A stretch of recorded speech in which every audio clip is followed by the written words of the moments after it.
atari byo kuvuga ngo basambanyije abana. Umugabo ufite umugore ufite abana bangana nanjye afite utwana nka tunasimburanye tw'udukobwa, agakuze gafite 22 ngo nibo bikundira ngo barasazura. dufite abagore nabo bagiye gutuma abana babo barindagira.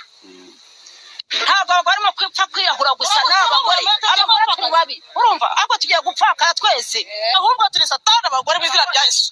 Igitangaje dufite pressure yo kubaho nk'uko abandi bameze, turimo turashaka kuba mu buzima bwa filime. None se buriya umusore ngo yirukanye umugore wa mbere, yirukana uwa kabiri, azana uwa gatatu, nawe aramwirukana. Bukeye yumva ise amenya ko yashatse uwa kanaraza ati ni kwa muhungu we, uzarungura abagore bangahe kuri iyi si?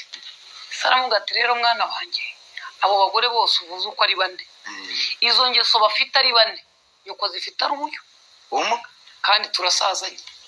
asundi wa mugani buriya wahitamo nde? umugore wa makoro amurusha amafaranga kamukubita. Amarira yuriya musore mu nzu wa mukobwa we yiganyira, abaza Imana ngo nacumuye iki gituma nkora ibintu imyaka ingana itya nta kirimo. Urayahetse nta nkuru wumvise se?